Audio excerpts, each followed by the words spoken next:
Welcome to another edition of INN's CEO Talks. Joining me today is Ray Pomeroy, the CEO of Solvable Solutions, which trades on the CSE under the symbol SOLV. Solvable Solutions is an innovative cybersecurity company that provides proprietary data authentication SaaS software that uniquely features advanced cryptography for data authentication at unprecedented speed and scalability. The company's mission is to empower better, faster decisions by developing a universal standard for establishing digital record authenticity. The lead product, Q by Solvable, is proprietary software designed to be easy to use and adopt, economically priced, and provide digital record authentication at lightning fast speed. Joining me now is Ray Pomeroy. Ray, I note that just a few days ago you were ringing the bell at the CSE. Now, albeit virtually, but nonetheless, you were ringing the bell. Congratulations on that. Now, just as we get started, please tell us about your company and the unique place that you're in this sort of crypto-crazed, buzzing world where authenticity and security are important. What is it about the Q by Solvable that makes this such an important development? Well, let's just think about what happens in the real world, the analog world. If I wanted to forge a check, there are ways that you can check. You can see whether my handwriting's the same. You can see whether the ink matches up the other ink. You can see whether I've scuffed the paper to get rid of the original sum and insert another sum. So there are lots of physical ways in which fraud can be detected. When you get into the digital world, digital's really ones and zeros. And one set of ones and zeros is very much like another set of ones and zeros. So how would you know if someone had come in and had maliciously altered your data? You wouldn't. So that was the space that we looked at. We came at it really from the blockchain end because we were a blockchain company. Found the blockchains were slow and cumbersome, and in the act of trying to do something about it, we sort of invented Q by Solvable. And what we do is we seal up your data. There's some very clever cryptography and a few other the things I'm not going to talk about because they're under patent protection. And then that seal travels with that data forever. And whenever you want to use that data, you can authenticate that it hasn't been changed. And that may not sound like very much, but in a world where data is just exploding, where people are using algorithms, AI for all sorts of decision making, if someone's come in and altered the data, then it's garbage in equals garbage out. So it's really important that you know that the data you're using really is the data as it was meant to be. And that's the premise of what we do. We don't claim to stop digital fraud. What we claim that we can detect it at speed. So are there similarities between what you're doing and blockchain technology where both both parties are able to authenticate that this is valid information? Well, I guess that's where we started. We were looking at using immutable data. I don't want to diss blockchains, but the fact of the matter is that they are slow and they have high latency. And by latency, I mean when you say you're going to do something, you press the button, there's a time it takes then for that actually signal to go out, to be processed, to be confirmed, and to come back.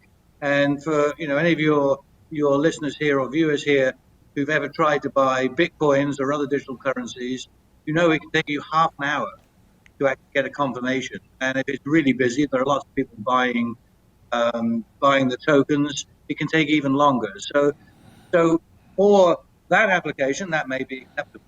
But if you're a business processing millions and millions of transactions, millions and millions of pieces of data, you have to wait half an hour to know that the data is right. Seemed to us to be way too slow. And so we sort of moved on from the blockchain and to a different space. Um, the other things that we do is we are totally data agnostic. We never see your data. We don't know what your data is. And the second thing is your data never has to leave your control. The way we do it is a bit of cleverness, where we communicate, but you could be sealing up a video, you could be sealing up a radio conversation, you could be sealing up spreadsheets, you could be sealing up all sorts of things. We wouldn't know what that is. So you have complete confidentiality and complete control over your information. So you're not specifically focused on the cryptocurrency market. You're moving out beyond that. Tell us a little bit about what that market looks like and what the demand for Q by Solvable will be. Right. So I think the moment anyone says crypto, you immediately get drawn into we're forget that we're nothing in that world at all. We're really about immutable data. So the three verticals that we're looking at, one is the financial world, where you know that there are billions and billions of transactions that are going on, very fast transactions. But we see that there's an opportunity in there, and all sorts of companies, including banks, have been hacked. You only have to think about the recent news as to how many data breaches there have been. So the cybersecurity today doesn't keep malicious people out. And so we see a big application in the financial side. And then there are two other areas where we're interested in. One is called NG911. It's an area that not a lot of people will have heard about. NG stands for next generation. So in the old days, if you wanted to make a 911 call, it was a landline. Well, how many people have landline today? Today, if you're driving down the road and you see an accident, you probably take a picture of it. You probably take a video of it. And people want to send their videos and their photographs and their recordings into 911. So 911 is having to change and equip itself to be able to cope with the modern world. Text, Facebook, videos, photographs, any digital input. And some of that input that comes, obviously 911 is there for fast response to deal with crises. But, if there's a crash, all of a sudden you could have 20 cars sending videos in. So it's not like you can wait half an hour to process one video. You need to be able to process that pretty instantaneously. And some of that information that comes in may well need to be used as evidence. And so there's a concept called the digital chain of custody. You need to show that something has been under your control and hasn't been able to be manipulated or altered. And what we can do as stuff comes into the NG911 center is we can seal up that data and provide that stamp such that we can show that the video as it came in is indeed the video that you may be using in court. So we think that's a big area of opportunity for us. And the third one is extending that really into the police. As the sort of data is exploding around the world, so is the sort of digital data that police are being faced with coping with. And today they have rather cumbersome ways of doing it. And we think we can offer productivity savings and speed savings and cost savings by using our approach. So those are the three areas that we're sort of interested in and we'll be focusing on. So will the end user actually buy the product and install it into their system, and or are they constantly in communication with your servers because this is going to be a subscriber type program? Or is it a combination of the two? Well, there could be. I mean, our model is that we want to be software as a service. We're sitting up here in the cloud, and you interact with us, and you get the seal on your data, and it's done, through a cloud connection. But there are some industries and there are some applications where it's very important for people to have complete control. In that case, we could put our software in an appliance, we could lock the appliance up, and we could have it on their premises. That's not, we haven't set ourselves up really to do that.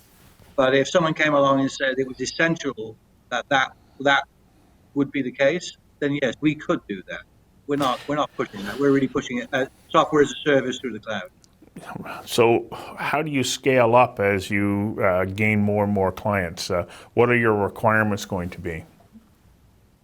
Just essentially more cloud space. I mean, we would connect whoever was using us. We'd connect by an API with them, and then we can process 100 to 150,000 transactions a second.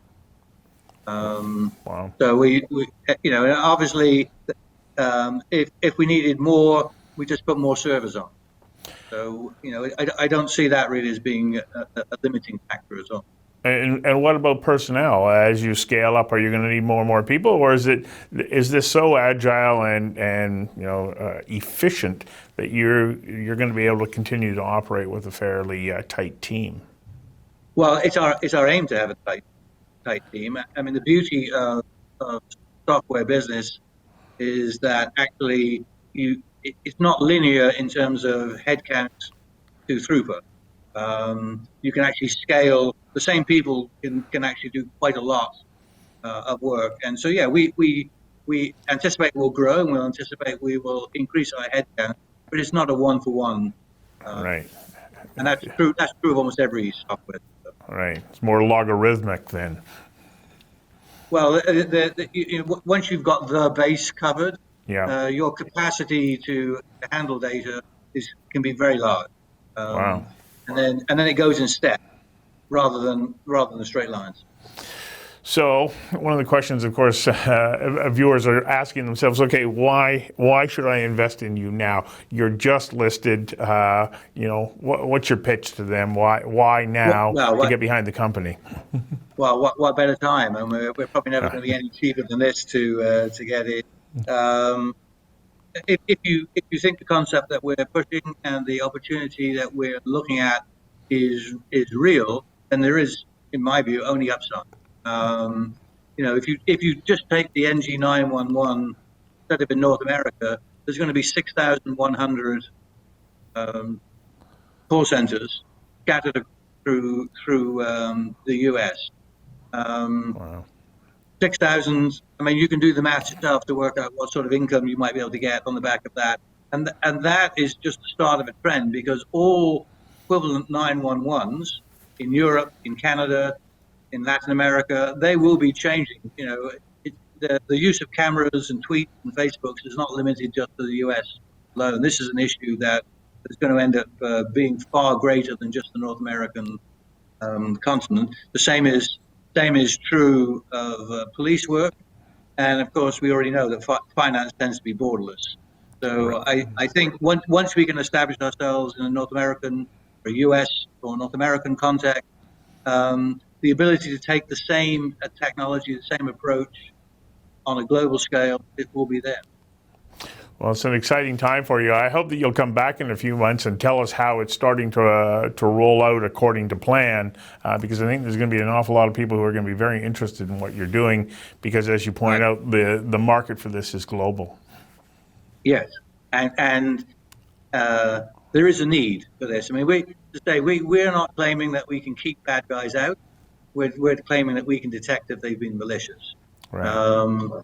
And you've already seen from the number of data breaches that have gone on that keeping the bad guys out.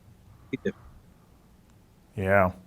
Well, thank you very much for joining me today. And as I say, I hope that you'll come back in a couple of months and we can get an update from you. Thank you very much. No, I'd be delighted to. Thanks for the interview.